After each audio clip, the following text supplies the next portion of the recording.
जय श्री राम दोस्तों। मैं आपका अपना तारा सिंह रघुवंशी। मैं आपको एक कहानी की तरफ ले चलता हूँ। एक राज्य के एक राजा थे। वो बहुत ही बढ़िया शासन चलाते थे।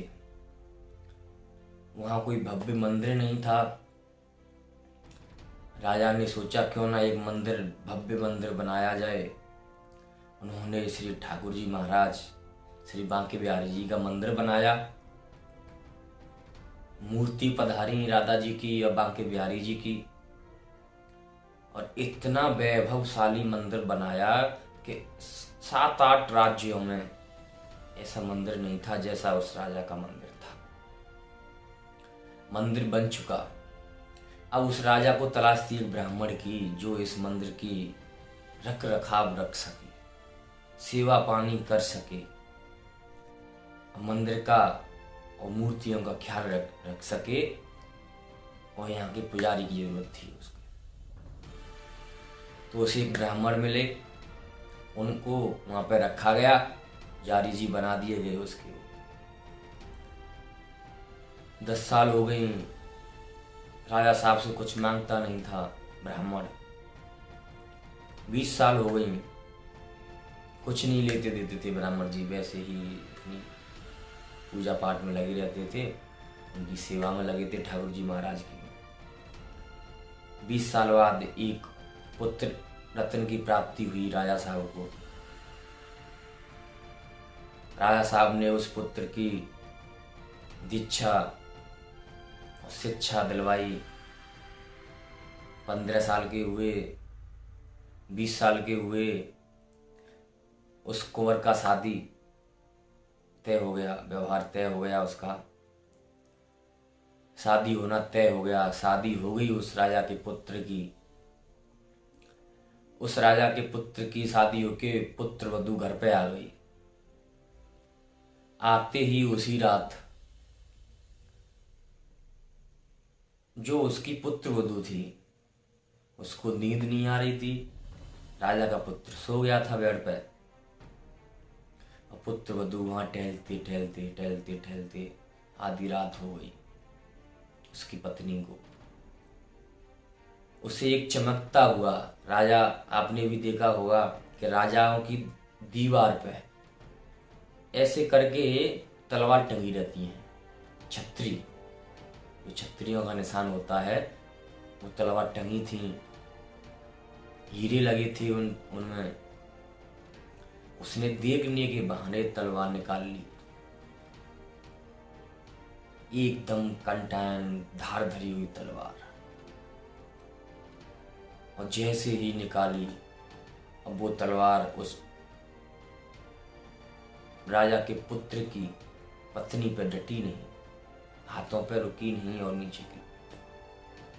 उस तलवार से उस राजा के पुत्र का गला कट गया और वो मर गया।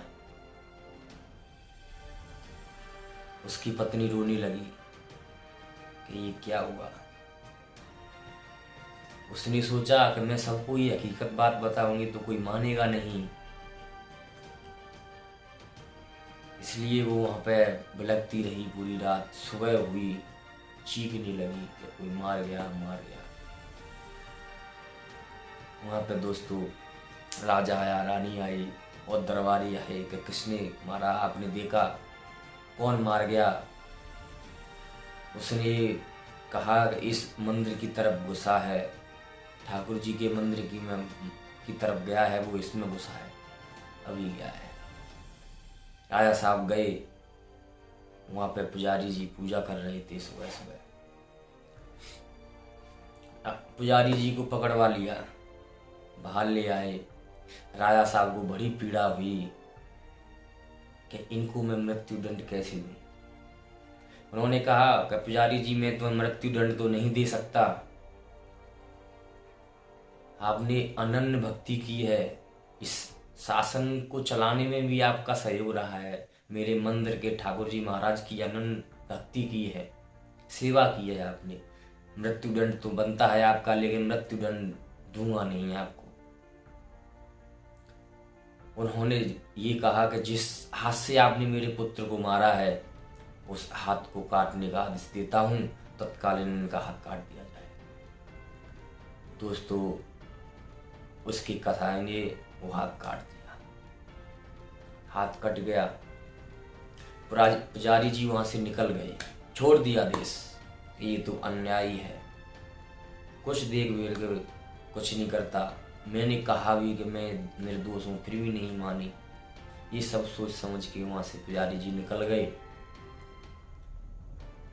अब वो सोचने लगे कि भाई अब मुझे ऐसे इंसान की खोज करनी है जो मुझे बताए कि बिकर करे हुए का दंड क्यों मिला, मेरा हाथ क्यों कटा। उसको खोज मिली कि काशी में एक ज्योतिषी हैं, वो ये सब काम आपको बता देंगे। जोशी के पास गए, काशी गए पुजारी जी, उसके घर पे गए। उस ज्योतिषी से उसकी पत्नी गाली देने लगी कि कुछ करते हैं नहीं, धंधा पानी कुछ करते नहीं, ये वो आलोचना नवा बुरी बुरी भद्दी भद्दी बातें करने लगी। पुजारी ने सोचा कि ये क्या कर दिया जिससे गाली पड़ रही है, वो मेरे भविष्य में और मेरा सवाल का जवाब कैसे देगा। पुजारी जी आए, एक साइड में बैठ गए जब तक ज्योतिषी जी आ गए वहां पे। दोनों में दुआ सलाम हुआ। उन्होंने कहा कि ज्योतिषी जी ये क्या, ये आपसे ऐसे ऐसे गाली गलौज और अन्य व्यवहार से ये शब्द कैसे, आपकी पत्नी ऐसे कैसे बोल रही थी। घर पे ले गया पुजारी जी को ज्योतिषी। वहां जाके बताया कि ये मेरी पत्नी नहीं, ये मेरा कर्मों का फल है। कि कर्मों का फल वो कैसे, आपने ऐसा क्या कर्म किया। कि पिछले जन्म में मैं कौवा था, ये गधी थी, इसके पीठ पे एक घाव हो गया था, उसमें कीड़े पड़ गए थे, कीड़े। मैं उसको रोज नोचता खाता। 2-4 दिन गुजरे, मैं 2-4 दिन बाद फिर आया, फिर मैंने नोचा खाया और मैंने फिर नोचा तो मेरी उसमें हड्डी की तरफ मेरी चोंच हिज गई हड्डी में, मेरी चोंच हिज गई हड्डी में अंदर। ये भी चीखी, भगी वहां से। वहीं नजदीक गंगा जी थी और गंगा जी में ये कूद गई उसमें। मैंने सोचा कि शायद गंगा जी के पानी से चोंच निकल आएगी, नहीं निकली। गंगा जी का बहाव ज्यादा था, हम दोनों बह गए उसमें। गंगा जी का जैसे ही रेला बहाव आया, हम उसमें बह गए। तो उस बहाव के कारण ये ब्राह्मण के यहाँ एक पुत्री के रूप में जन्म लिया, मैं एक बड़ा विद्वान ज्योतिषी के रूप में जन्म लिया मैंने। तो अब ये तो सब कर्मों का फल है। मैं यही सोचता हूँ कि इसकी बुद्धि कब सही हो और कब कैसे सब व्यवस्था सही हो जाए, यही इंतजार है मुझे। क्या तुम बताओ, तुम कैसे परेशान हुए। पुजारी जी ने बोला कि ज्योतिषी जी, मैं भी एक परेशानियों से आया हूँ आपको यहाँ सलाह लेने के लिए कि ये सब मेरे साथ क्यों और कैसे हुआ। कि क्या हुआ कि ऐसे ऐसे पुजारी जी ने सब घटना अपनी बता दी। ज्योतिषी जी ने कहा कि ये राजा ने नहीं किया, ये तो आपके कर्मों ने किया है। कि ज्योतिषी जी, मेरे कर्म कैसे। कि आप एक विद्वान थे, तपस्वी थे, जंगल में तपस्या करते थे। वहीं एक गाय के पीछे एक कसाई आ रहा था और गाय ने आपको देखा, आपके पीछे हुए निकल के गाय जंगल में भागी दुबकने के लिए, छिपने के लिए। और जैसे ही कसाई आया आपके पास, उसके हाथ में छुरा लगा था बड़ा। उसने आपको पूछा कि महात्मा जी यहाँ कोई गाय गई है क्या? आपने हाथ का इशारा कर दिया। आपने जो हाथ से इशारा किया था, कसाई समझ गया कि गाय इधर है। कसाई पीछे चला गया, उस गाय का गला काट दिया, गाय को मार दिया गया। इतने में ही एक शेर आया, उस शेर ने उस कसाई को भी खा लिया, उस गाय को भी खा लिया। परिणाम स्वरूप इसी के कारण उनको जन्म एक पुत्र के यहाँ उस कसाई को पुत्र के रूप में उस कसाई को जन्म मिला और पुत्री के रूप में उस गाय को जन्म मिला। उस कसाई ने छुरा से मारा था, उसका गला काटा था गाय का। वही गाय ने जन्म लिया पुत्री के रूप में, उसकी पत्नी ने धोखे से ही सही गला कट गया तलवार से। सो ये तो अपने कर्मों का फल है, जो जैसा करता है वैसा भरता है। इसी को देखते हुए हमें चलना चाहिए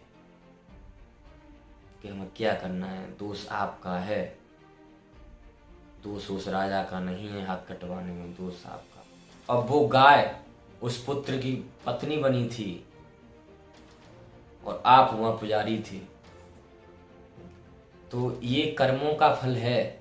ये तो एक रात के लिए ही सही, लेकिन रात के लिए वो कर्म कैसे कटते, इसीलिए उनको एक रात के लिए ही मिलाया गया। ये तो राजा का पुत्र ऐसे मरा है, तलवार से कटा है। तो पुजारी जी ये तो कर्मों का फल है, भोगना पड़ता है। कोई कितना भी छुपे, कोई कितना भी भगे।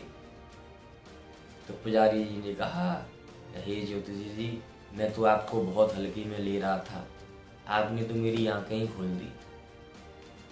दोस्तों, ये कर्मों का फल नहीं कटने वाला। ये तो सिर्फ काटना है आपको। तो सिर्फ अब जैसे हम जानते हैं कि अब हम बुरा कर रहे हैं कि भला कर रहे हैं, सिर्फ भलाई करिए, बुरा मत करिए, तो अगला जन्म सुधर सकता है। नहीं तो अगले जन्म में भी यही करना पड़ेगा। मेरी इसी प्रकार की कहानियाँ, स्टोरी देखने के लिए मेरे चैनल को सब्सक्राइब करें। अच्छा लगे तो मेरे वीडियो को लाइक और शेयर भी करें। धन्यवाद।